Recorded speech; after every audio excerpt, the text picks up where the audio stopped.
Hey guys, welcome to Conversations with Carrie. Welcome back. I mean, y'all, I'm all ready for the holidays. How was your Thanksgiving? Did you cook? I'm ready for some Christmas time. I got my Christmas decorations up and whatnot. I'm all in that fa la la la la la la la type mood.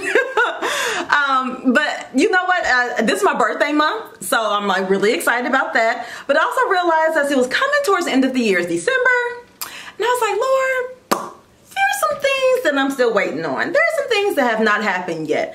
And I was really, thinking about like, this is my, I thought 2019 was my harvesting season. And I still think it is to a certain degree. But as I was just reading my word and just looking for some encouragement, I came across James 5:7.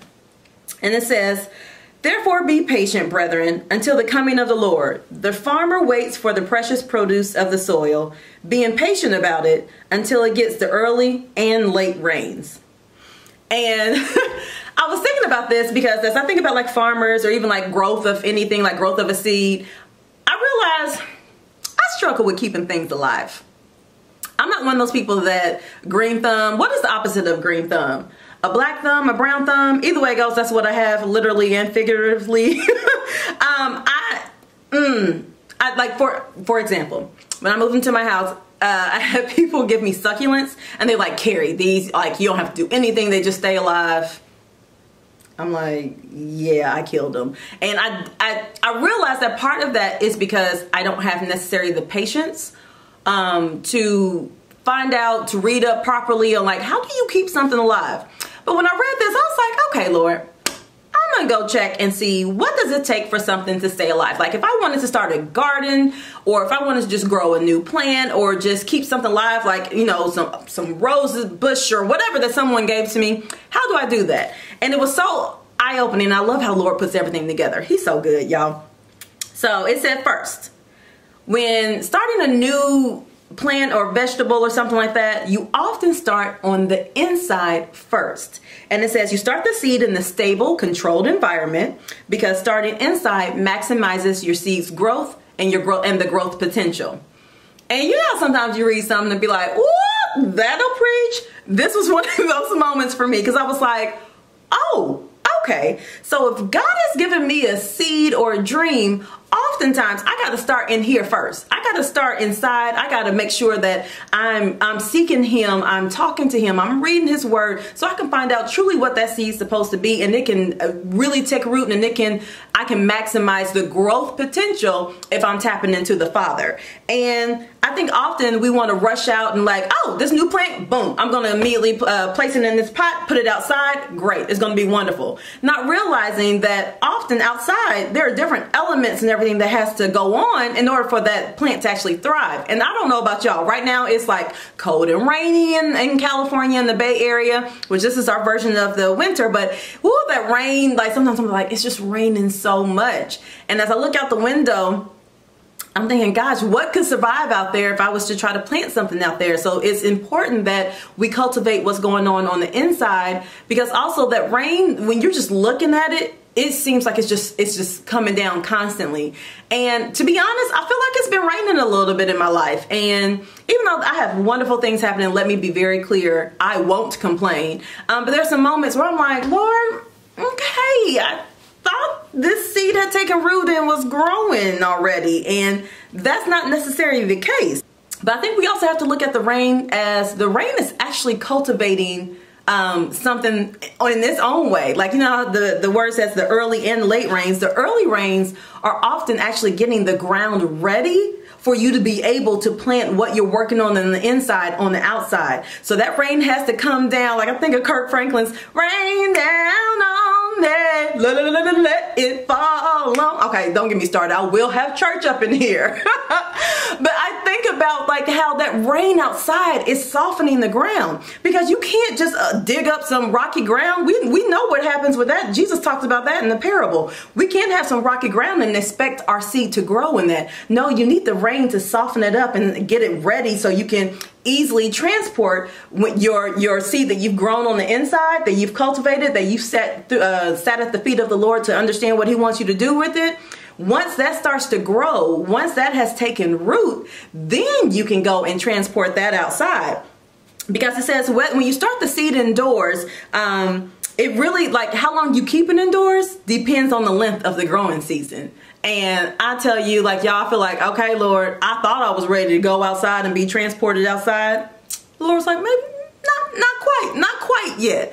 Because if he's doing a great work in you, he wants to make sure that you are ready to handle what he is going to have you go to that next level. He wants to make sure that you're ready to handle everything that comes with it, whether it's more responsibility, maybe it's more people that are reporting into you at work, or maybe it's like a bigger ministry and it's going to come with maybe more visibility. And are you ready? Do you have the character that can handle that kind of visibility and criticism that comes along with that? I really believe that as he's letting the rain fall, which seems like, oh my gosh, will the rain ever end? But yes, it will, because that's the early rain that's preparing the ground for the seed that he has placed in your heart for you to be able to transport it.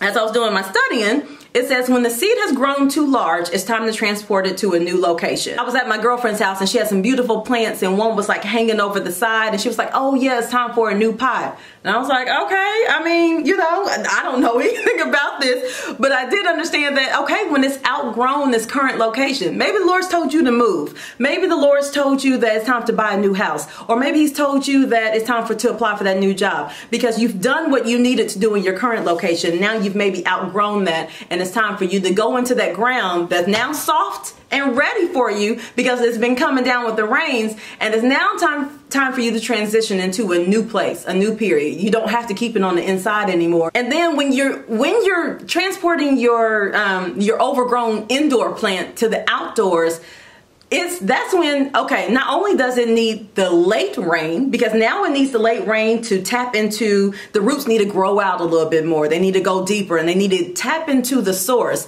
And as we know, the source is the water that will never run dry, the well that will never leave you thirsting for anything more. That's the source that you have to tap into, and you need the sunshine. That's the S-U-N and the S-O-N shining down on you and giving you everything you need, the nutrients and everything that you were studying for on the inside. It's like, okay, great. That's one season. But now that you're outside and you're in that soft ground and you're starting to take root, because there's going to be a dry season as well, because it can't rain all the time. And you have to be tapped into the source to know that when, ooh, y'all, you have to be tapped in to know that when it is time for you to reach out and go deeper, that you got to know where that source. So once you've tapped into the source and maybe you're operating, you still need some more rain because you still got to continue to grow. You won't just be sitting there looking pretty and that's it. Nah, my friend, you got to now get that late rain going on and be patient about it, because sometimes the late rain feels like it's taking too long to come, because that's the rain you need to go to the next level.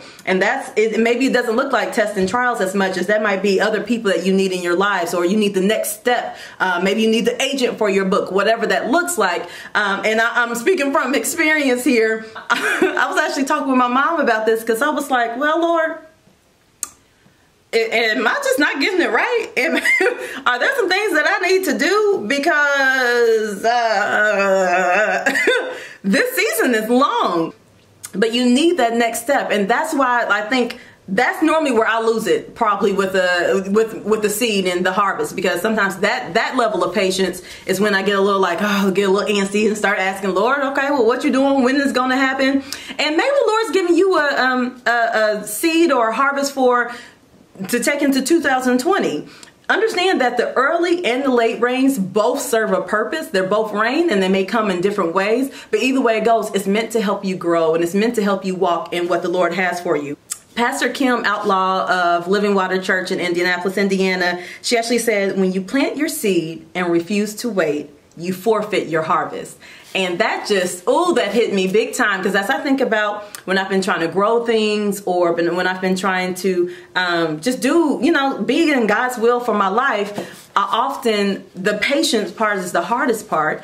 And I'm sure you experience this as well. And we have to be willing. We have to be willing to wait so that we don't forfeit our harvest, because let me tell you, I believe the Lord has some amazing things in store for you. He has some amazing things that he wants to grow inside of you and that you can reach out, because once you start to grow and then you start to bud and you start to produce some fruit, because again, then the cycle starts all over again. The fruit that you're passing down to, whether it's your kids and maybe your co-workers or that woman at church, whoever that is, that seed will produce that fruit will produce more seed, and then the process will start over again. So what you're doing is not just for you. This season, what you're growing, what you're harvesting is not just for you. Let me tell you, it's for what God wants to do. And I think we bless him when we honor him and we honor the process and we wait patiently.